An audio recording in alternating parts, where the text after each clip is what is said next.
So the background is the policy of the UK government announced in 2019. And the major focus of that policy are two. Number one, students' permission to progress to graduate route visa after studying in the UK. And then the second is for the UK government to grow revenue through education export by to the tune of £35 billion in 10 years, and also to grow numbers to 600,000 students by 2021-2022 academic session. It seems the government had achieved that goal. From my note written here, by 2021-2022 academic session, UK have seen close to 680 students enrolling in higher educations across the country. So they achieved that target 10 years ahead of time. I mean, that was a big one. And also, during this period in 2021-2022, about 134,000 student-dependent visa were issued. The biggest proportion of that visa was to dependent from Nigeria and India. And the next one is the policy restriction, which I think is being discussed here this afternoon. So the first is the restriction on student-dependent visa. The second is tougher rules around students' attendance and engagement while studying in the UK, and also the removal of flexibility for students to switch from their student visa to work visa. I mean, that was a big dent on the image of UK education system. If you take, why not mention any university? If a university has maybe 1,000 students matriculating, and if you have a case that at the end of whether it's 1 year, for example, maybe 800 are doing convocation. So that means 200 students are dropped out, whether switching to work visa or those applying for asylum in the UK. So I think that could be quite really embarrassing. When I was working for Cranfield University those days, I remember the immigration team telling me that they have this rigid rule on student paying full fee at the point of enrollment because of issues around matriculation and convocation, and the way it dents the reputation and image of the university. So one of the major new policy of the government is to put a restriction on this. So if you come in with your student visa, unlike in the past, you cannot switch to another visa until the end of your study. And now, what is the impact? Basically, three things, and then I'll talk on the future of recruitment, and I think I'm going to emphasize on that in the future. So the first impact basically is what is lost to the UK sector is gained to other sector. So as the students that are falling off from studying in the UK are not going to sit down in their home country, those students are looking for opportunities elsewhere to go. Another one is loss of income.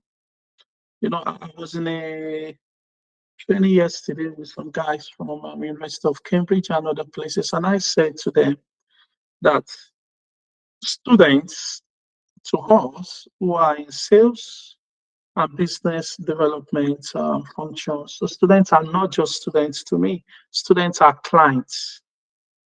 Every university must move away from the traditional approach and mentality of recruitment, where we just see them as students and they will come. No, until we start seeing those students as clients, because if those students don't come, we're going to be out of job. If those students don't come, we're going to lose income. Like what is currently happening in the UK. Many universities have announced voluntary perseverance package where staff are allowed to voluntarily withdraw their services from universities. So the major cause of this is the loss of income. So that's one big impact on this new policy announcement by the government. And the third is opportunities from competitors are growing. At the time when the UK government announced restriction to student-dependent visa, that same week, the Canadian government announced that they are open to students coming with their dependents. And that very week, they reviewed the student-dependent system for Canada, allowing more flexibility. And in that document I read, I mean, unfortunately, it's such a shame. I cannot share this, maybe because I'm working with my work laptop, and there are many restrictions on my work laptop, you know, to external things. So maybe that's why it's not just giving me the permission to share. So while the UK government is saying, look, we don't want you to bring your wives or children or husband, the Canadian government is saying, look, we want you to bring them. We don't want families to stay apart. We want families to live together. We don't want to separate families using education. So it appears unreasonable for you to ask students to come maybe from Sudan or wherever, for example, to study in your country for 2 years, and then you keep them apart from their families. But it is what it is, and there's nothing anybody can do about it, at least for now. Now, what is the future? How should we begin to think? Number one, the traditional approach to recruitment is going to fail. In another 5 years, the way we work now, in terms of, okay, you go to exhibitions somewhere in Africa or wherever, and you sit at your desk, and you expect that, yes, the students will come, they will naturally come to my university. It's definitely going to fail in a few years from now. With the invention of AI, approach to learning, and so many technology that is happening around us. So what do I consider as the future? Number one, every practitioner on this call and every university should start thinking of new approach. And number one is the opening channel approach. So for those of us who know, what do I mean by opening channel approach? We have to give students, learners, potential students the opportunities to access learning with us across different platforms. So maybe 3 or 4 examples of what I mean by omni-channel. One is campus-based opportunity. They can come to our campus to study. Number 2 is online. They can study with us online. Number 3 is offshore hubs. Every serious thinking UK university now must begin to think of offshore campuses in Africa, in a suitable place in Africa. Rwanda is a good place for everyone to explore in Africa. Nigeria is a big market. The university I work with would be starting an offshore hub in Nigeria early next year, where we'll be doing full recruitment. So for students who possibly cannot come to our campus in Birmingham, would have the opportunity to study in an offshore campus somewhere in Africa. It can be in Singapore. We just opened one in Singapore with Kaplan. And I know the big boys, many of the Russell Group universities have many of these offshore hubs, not just in China, where this work in other places. But we must begin to think of Africa now. And then untapped market. There are many untapped markets in Africa. Everybody who is thinking of just Nigeria are going to be disappointed this September. If all your budget plans for income growth is on Nigeria as an institution, Yeah. I'm afraid you're going to fail big time this September. Okay, Right. so there's a Babajide, need to diversify. Yeah, my time yeah. is up, right? Your time is up. Okay, Your can you time is just up. give But me a please minute? just hold your thoughts. Hold your thoughts. Don't lose it. I'm sure in the conversations we're going to have, it would come up again. So please hold your thoughts, okay? So just we really want to work with the time. And so I would like to call on Simisola Smith, who is going to give us an expose on Germany, just as Babajide has done on the UK. Simisola is just going to speak in the next 8 minutes on Germany and all her insights. Over to you, Simisola. You're muted. Thank you. Thank you Thank so you. much, Amelia. Thank you so much, Babajide, for your insight. I'm just going to be as brief as possible because I understand that the panels, everyone might want the opportunity to ask questions as well at the end. So Germany, the term I normally used when I was actively recruiting for Germany is the term the underdog. So Germany is historically known as an underdog market. So why do I say an underdog market? Before joining European recruitment with Germany, I had predominantly done the UK. So when I started recruiting for Germany about 6 years ago, before joining GROK recently, it was a very quiet market. And I think the mindset and the perception of people within Africa was that Germany was a free education market. So most people who would go to Germany would be people who wanted free education. Of course, that existed, but interestingly, Germany has a private sector side to it, where a lot of private institutions have been, budding, have been doing quite well within the German market across sub-Saharan Africa. In terms of insights and background of Germany, for those of us on the call who might be interested, the landscape for Germany is basically most people who would want to think of studying in Germany either may have thoughts to study in some of the bigger markets, maybe due to some reasons, could be financial, could be visa issues and so on, might think about Europe and predominantly Germany. And I think of interest to sub-Saharan African students is that Germany has a lot of post-study opportunities, and those opportunities might not be heavily competitive as with their other counterparts, right? Over the last years, or I'll say in the past year, almost 500,000 students, which is a significant amount of students, have migrated to study in Germany across the continent. Germany sometimes, when often spoken about, it's spoken alongside France. So France has also become,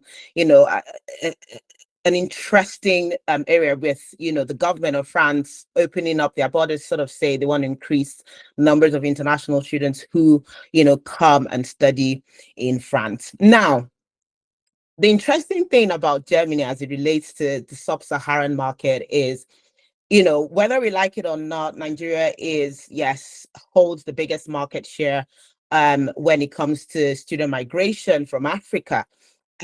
But we see those trends sort of a bit different when we speak about Germany. And the reason being is Nigeria, yes, does house the most interest in terms of student applications. So with most institutions sort of pull out their data, you'd see, yes, Nigeria comes up as number one in terms of applications. But when we look into conversions, enrollment, we see that those statistics are different. And the reason being is in Nigeria, there are a lot of issues, so bottlenecks as it relates to student recruitment, and that has to do with visa application procedures. I know some of the colleagues on this call, some of whom I've engaged with, sort of ask me questions about students who are going to Germany, visa application processes. So institutions who are looking to recruit into German institutions from Nigeria, you have to start way off in advance. So the time now from Nigeria to get a visa, the wait time for a student is typically a year, unless that student is going for a master's and or has like a first class. Those students are prioritized alongside students who want to study a PhD as well in Germany. So they are categorized under something called Category A, and they could get a visa appointment within 2 weeks. But other students, including undergrad students, need to wait for about a year. In terms of other issues, well, other sort of bottlenecks, Germany is interested in the need or in the perception of finances. So it's not a typical sort of finance scenario.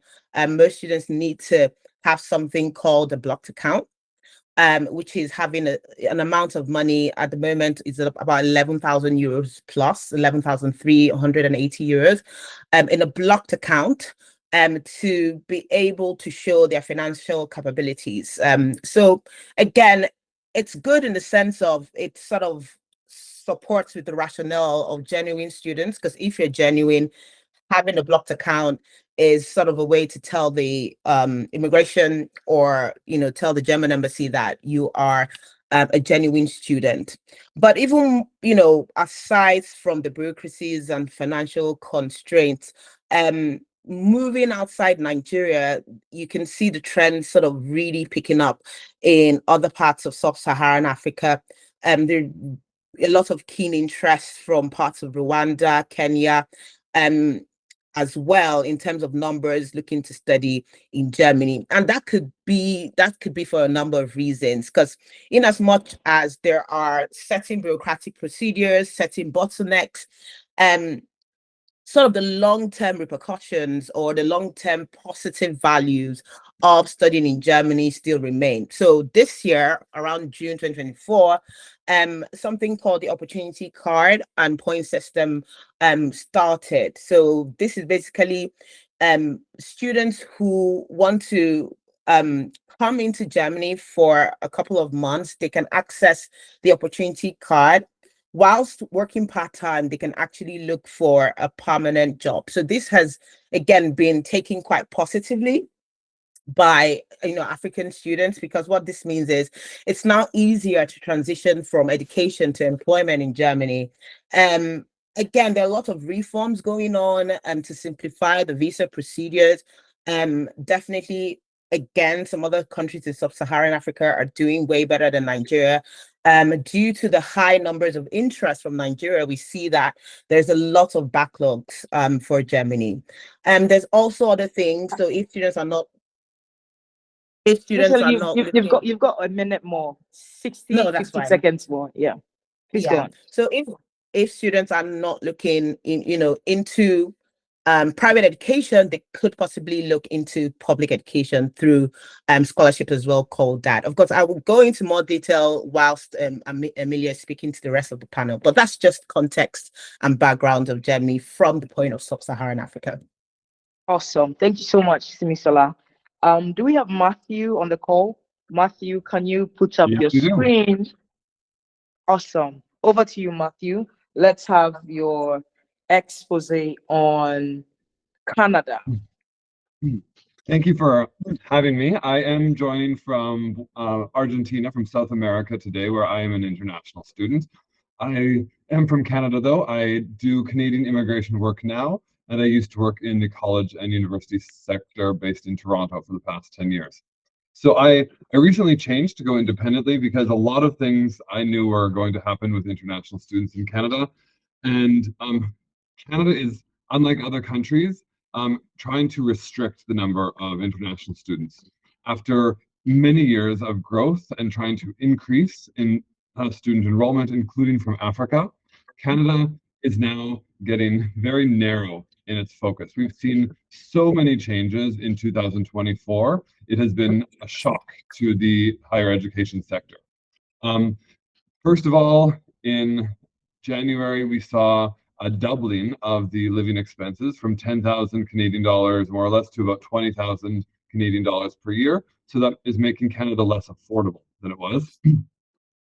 Then Canada introduced a restriction on work permits for spouses. So unless you are doing a master's program, a PhD program, or a professional program such as dentistry, medicine, then your spouse is not able to come with you to Canada when you study. All of this is being narrowed down based on new government priorities because there is a sense that Canada has invited too many international students for the infrastructure and the housing that we have as a country. There are currently over 1 million international students in Canada. The population of Canada is 41 million. And so there's a big discussion in Canada that we have been pursuing immigration growth too quickly. And so the desire in the country seems to be to slow that down and to focus it. So anyone working with Canada is going to need to get specialized in three main areas, four main areas. I guess master's and PhD is a priority. Otherwise, healthcare. Canada is going to really focus on healthcare for among studies for international students. Technology is also a major focus, and skilled trades. So that's that's plumbing, that is carpentry, that is heating and ventilation. All the more hands-on skills that are needed to build homes because Canada is undergoing a housing shortage. And the country really is slowly shifting in a very new direction where the international student program is being redesigned in order to prioritize international students who are studying in areas that Canada needs in its labor market. So for a number of years, Canada has had a semi-predictable, somewhat reliable pathway for study, work, immigrate in Canada. This multi-step process where you could study in Canada, get an open work permit after graduation, gain work experience that you could then use to try to be competitive enough to get permanent residence. Well, that is being dramatically changed right now. And there's discussion that probably by January 2025, post-study work rights will be eliminated for anyone who is studying in a field that is not directly connected to a labor market demand. So again, if you you might be able to come and study business in Canada, for example, but you will not be allowed to work in Canada afterwards in most cases. So Canada is really trying to discourage international students from studying things that where there's not a huge demand for workers. So again, the message for Canada is technology, healthcare, skilled trades. So I think anyone who's working with Canada, any recruitment professionals in the years ahead, in the very near future, if you want to continue to work with Canada, you're going to be asked to specialize in trying to recruit students who can study healthcare in Canada, for example. Going to be asked to recruit international students who want to study things like nursing or data analytics, computer science, plumbing, carpentry. So I think it's going to involve a shift for a lot of partners around the world, international education and recruitment professionals in Africa who want to partner with Canadian universities will likely be asked to learn to specialize, much like different human resources professionals specialize into different professional areas. So I think that's the big change in Canada that is happening right now, and that will be fully rolled out within the next year. In terms of study permits approvals, in the past 4 years, there was a lot of growth in Africa as a target market for Canada for international student growth. We talked about Nigeria. Study permit approvals have significantly improved from Nigeria. That was a huge win for Nigerians and for Canadians in seeing what were historically really, really low approval rates get up to the other counterpart countries. I think around 50-60% we were seeing for Nigeria.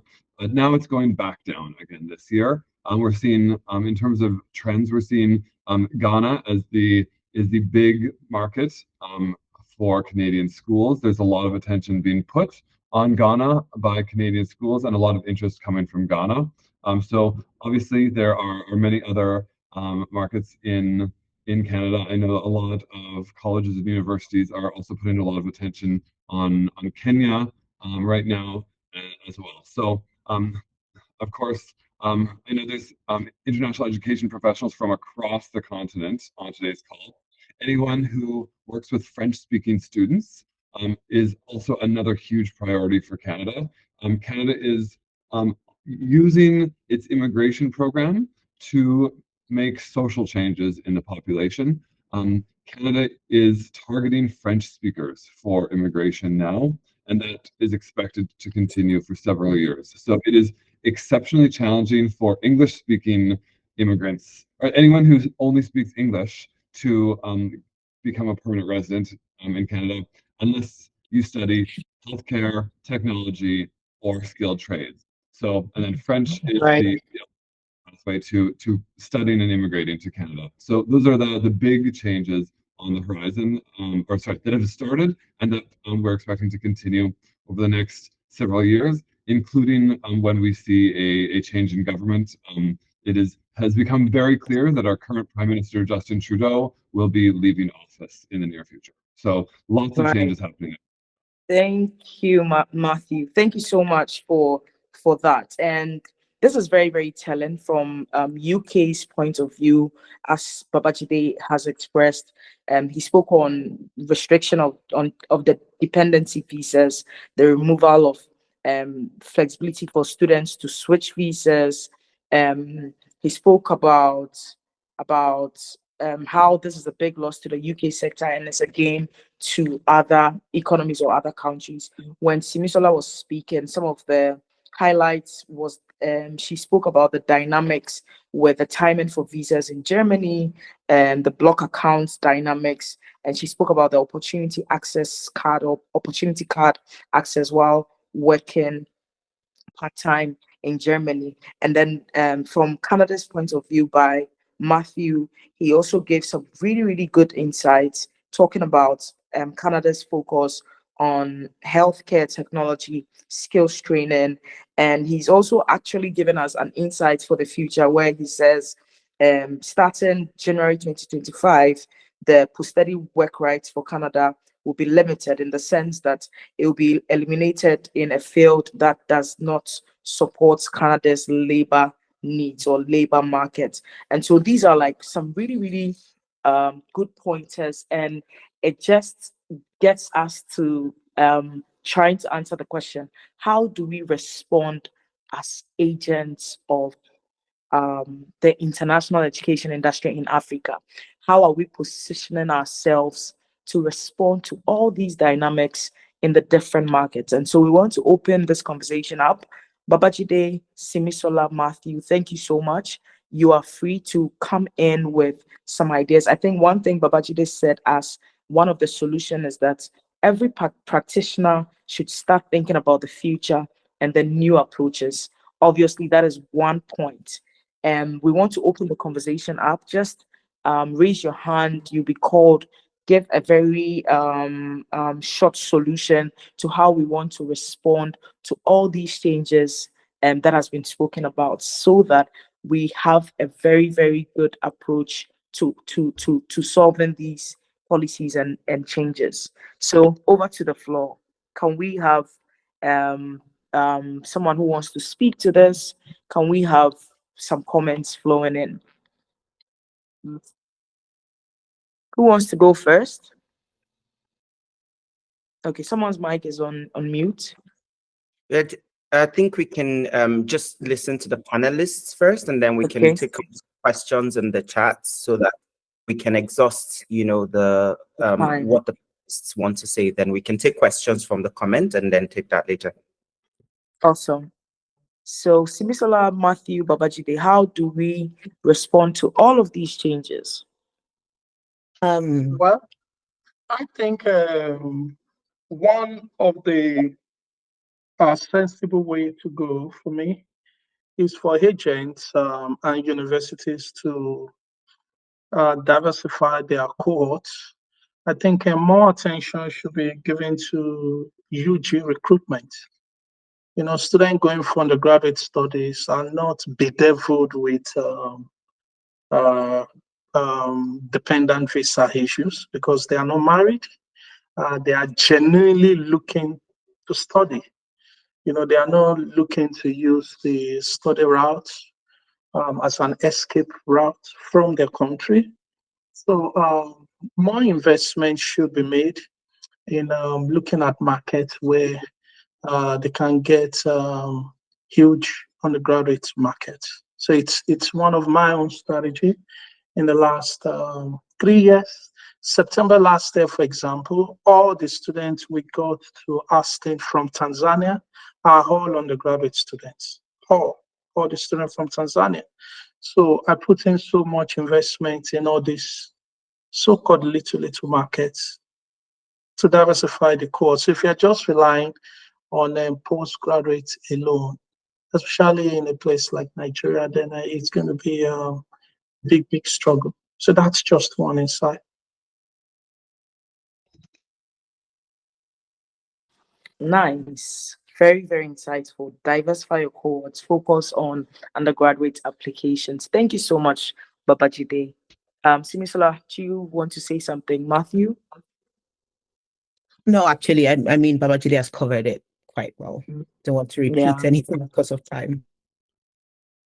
I will say there's a bit of a divergence. I think for anyone working with Canada here, I think any agents working with multiple countries will have to hold different strategies in mind because Canada is actually deprioritizing undergraduate applications. And there seems to be really much more of a focus on masters and PhDs in Canada at the moment, with the exception of undergraduates who want to study things like healthcare, technology, mathematics, science, engineering are also in there. And then also, if I can add, I mean, listening to Matthew, I mean, that is giving us great insight, especially for agents who are on this call. I think, I mean, if I were an agent, I would start thinking of going to set up a branch of my company in Ghana so I can recruit students to Canada. That's an opportunity that you can take advantage of. And there are other smaller markets in Africa like Malawi that we are not paying attention to. There are lots of potentials in Malawi. And a few colleagues from the Eastern Africa region are beginning to invest heavily in places like that. So, I mean, this is part of the long-term strategy of increasing your numbers, even at the start, maybe a handful, but the more consistent you are in those markets, the more credibility you build, your brand awareness, brand identity is going to go up, and the acceptance is definitely going to be there. So we should think outside Nigeria. Yes, Nigeria has the lion's share in Africa, no doubt about that. But somehow, the number is always going to dry out from Nigeria. So we just have to think of other places. I also think that I think there's a heavy reliance from the angle of students actually moving from the sub-Saharan to overseas institutions. But definitely one of the things we saw whilst I was doing German recruitment is also the diversification of our campuses. So when we saw that there were bottlenecks for Nigerian recruitment and certain parts of Asia, we opened branch campuses in France, in Spain, and Greece, sort of targeting certain countries. Like, for instance, you know, the Nigerian students didn't have bottlenecks for the French visa. They didn't have bottlenecks for Spain, amongst other things. And I do know a number of European schools who have other campuses outside their main campuses in major cities, so as to capture, you know, other sort of countries. And as Bab said, also you know, there are certain countries that we don't pay attention to. And I guess that depends on the strength of each institution.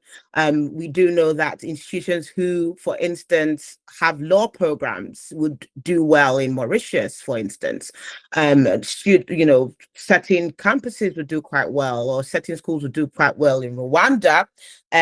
So areas that haven't been tapped is now the opportunity, because as time will go and the market shares begin to, you know, reduce for Nigeria, you do want to put your head in the game already in all those emerging markets, as we will call them. So, you know, you are ready at the forefront of your recruitment strategy. Definitely looking outside West Africa, because Nigeria and Ghana are big, but, you know, Eastern Africa and, you know, parts of course, South Africa and even Central Africa, when you look at places like Cameroon.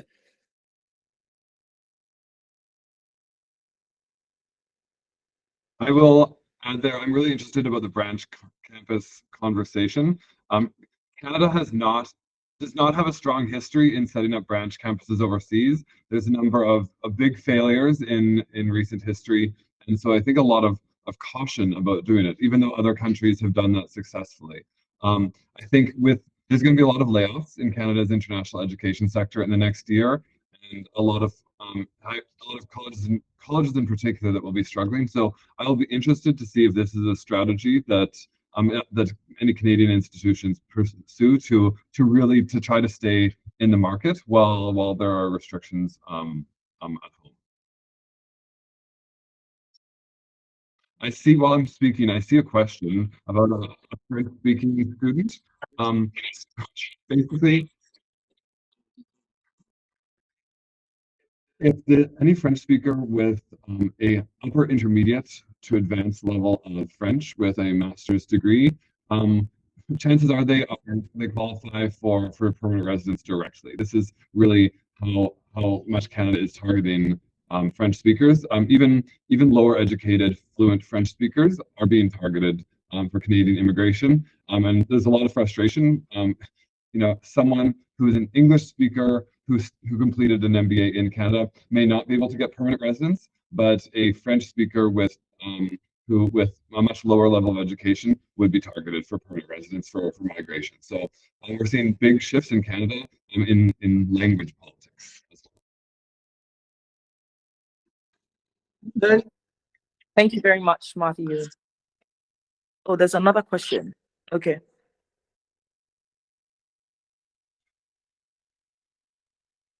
Okay, all right. I'm taking the second question. All right, Emily, I think let me make another comment. I think for colleagues on this call and those from the other side as agents, one, we should change our message going forward if we are recruiting to the UK. In the last 3-4 years, the dummies, permit me to use that word, the dummies we've sold to students is post-study work visa, study in the UK, stay back in the UK. I think now the message should change, and that message should be quality over quantity. So the quality, because if they are not interested in quality education genuinely, even if we recruit them to study in the UK, at the end of their study, they are going to be disappointed, because one of the major changes is the salary threshold for any organization to give you a work employment in the UK, work visa. So that moved from about £18,600 to £37,800 now. So you really need to be worth it for any UK organization to offer you employment with a salary threshold about £38,000.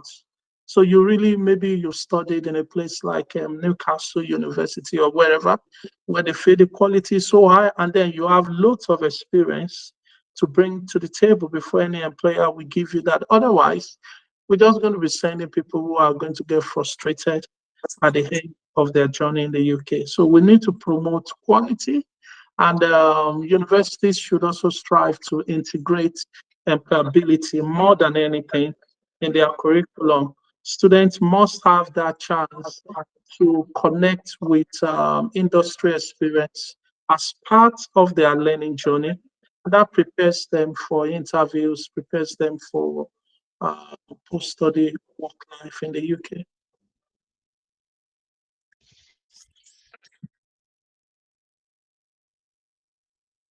Thank you, Babajide.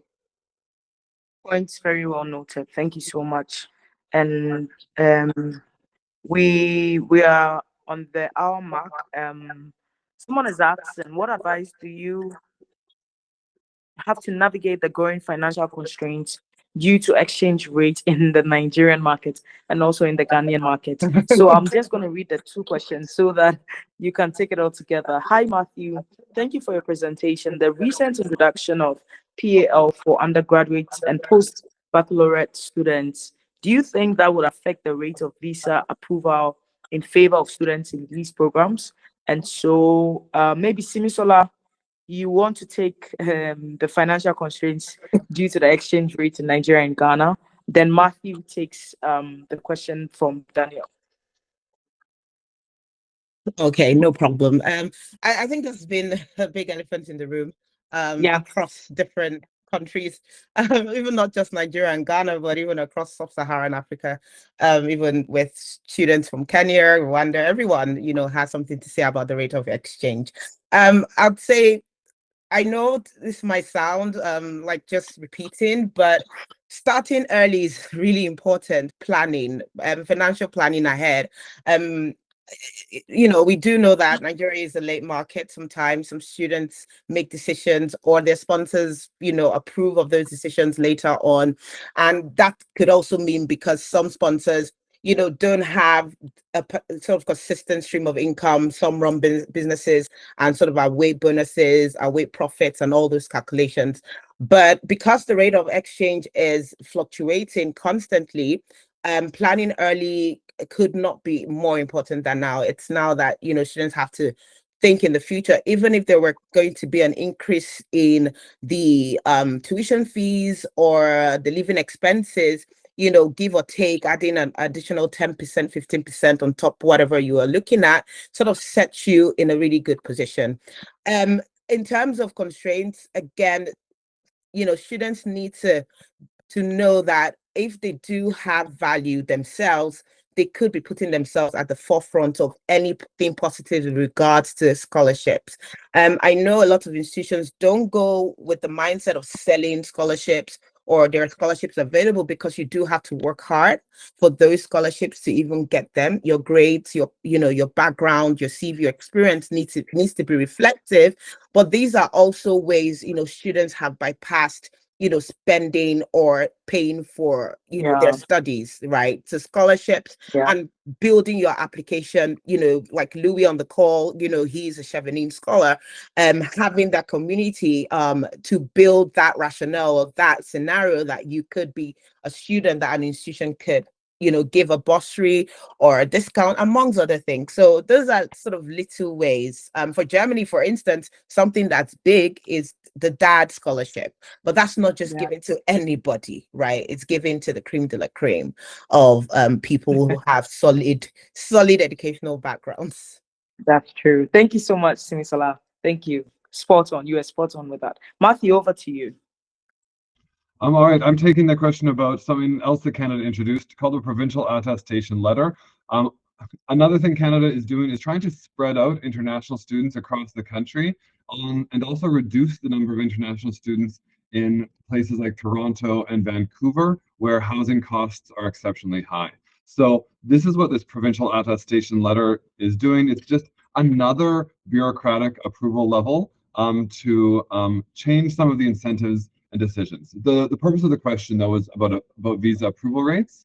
I think if anyone who gets a provincial attestation letter is someone that the college or university is optimistic will be approved for a visa. So I think that the big concern for international student applicants is the delay in getting a provincial attestation letter.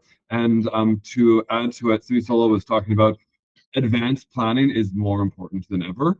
This adds a delay to the entire process from application to study application to visa application to eventually arriving in Canada. So it really just it just extends the planning timeline for anyone who is looking to study in Canada.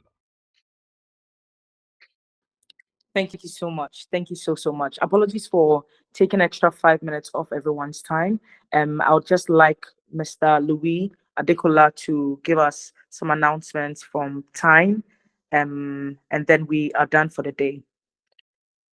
Well, thank you very much. I want to start by saying a big thank you to our speakers and for such an insightful session. I've learned a lot. I have gained a lot, you know, and I think one of the major things that I wanted to highlight is that whether for agents or for reps, this is very important because as Babs said when he started, you know, an understanding of other people's woes or like what they're doing well or what they're not doing well helps you to know how to react to the market, because you know you can't, the industry that we are in is one where we don't exist in silos. You have to understand what is happening on the other side of the market so you know how to respond. And a whole lot of things have come out, you know, from this conversation, from, you know, prioritizing or encouraging quality over quantity, advising people to plan ahead, and of course diversifying the market, both from the country perspective, like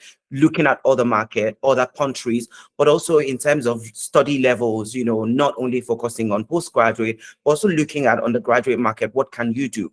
And Matthew said something that I found very, very profound, which is about, you know, creating solutions that are tailored for different market, like how you would respond to, you know, the Ghanaian market or the Kenyan market or the Tanzanian market, you know, like Babs was talking about how, you know, the recruitment was purely undergrad in Tanzania.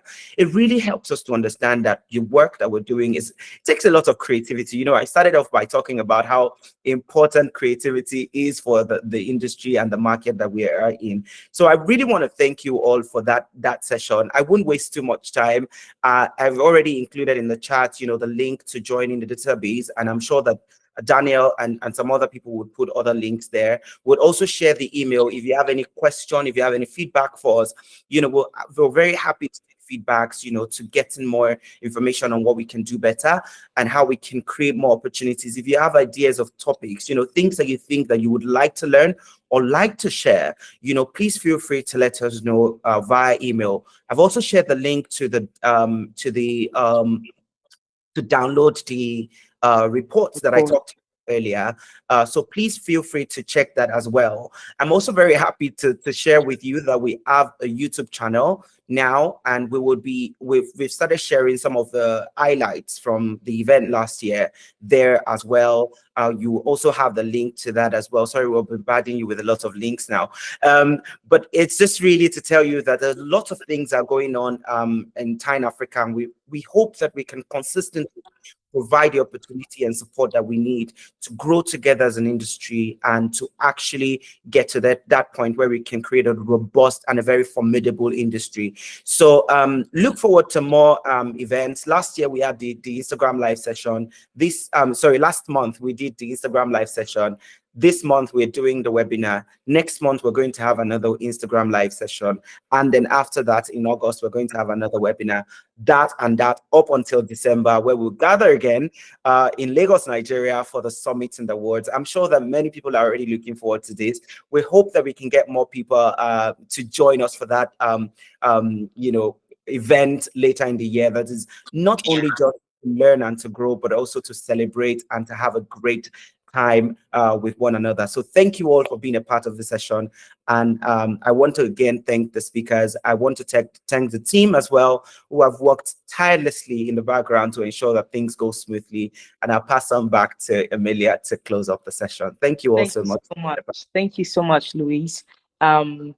We can't even expressing our gratitude to the speakers won't be enough, but sincerely thank you, Babajide, thank you, Matthew, thank you, Simisola. And there are so many opportunities to collaborate with TINE. If you have an idea, just as Louis has said, just buzz us. We are just an email away so that we can take this further. And we hope that anytime we call on you, anytime there's an event, you're just, you know, rallying together to support us. Thank you all so much. And we'll meet again shortly. Thank you. All the best, everyone. Bye.